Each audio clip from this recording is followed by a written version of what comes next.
بە شێوەیەکی گشتی گۆڕە بە کۆمەڵەکان دوای ئازادکردنی ئەو ناوچانەی کە لەژێر دەسەڵاتی تیرۆریستانی داعش بوو، ژمارە ئەو گۆڕە بە کۆمەڵان نزیکەی چل گۆڕی بە کۆمەڵ دەبوو هەم لە سنووری شنگال هەم لە سنووری جەلەولا و سعدیە، تاکو ئێستا سنووری 12 گۆڕی بە کۆمەڵ هەڵدراوەتەوە. 67 ڕفات لە سنووری شەرفەدین نێژراون بە مەراسیم، ژمارەیەکیان ڕادستی کە سوکاریان کراوەتەوە ئەو بەتایبەتی ئەو ڕفاتانێک کە لە سنووری جەلەلا و سعدیە دۆزرابوونەوە. لە ئێستادا نزیکەی 30 گۆڕ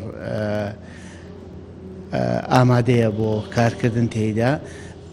بەجێرەی یاسای ژمارە 5 ساڵی 2006 ئەنجومەنی نوێنەرانی عێراق، وەزارەتی مافی مرۆڤی عێراقی کە ئێستا هەڵوەشاوەتەوە و ئەرکەکانی سپێدراوە بە مؤسسەی شەهید بە تەنسیق ئەو کارە لە مابەینی حکوومەتی هەرێمی کوردستان و وەزارەتی داروباری شەهیدان و ئەنفال کراوان لەگەڵ ئەم دەستگایە بەڕێوە دەچوو.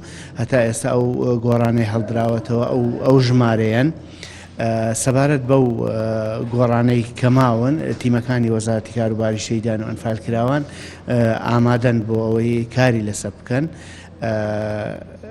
حاکم ئەیمەن لێپسراوی سنتەری بە بەڵگەکردنی دهۆک ڕاست پێدراوە بۆ ئەوەی بڕگە 6 مادە یاساییەکە جێبەجێ بکات تاکو تیمەکانی ئێمە دەست بکەن بە ئامادەسازی بۆ هەڵدانەوەی گۆڕە بە کۆمەڵەکان.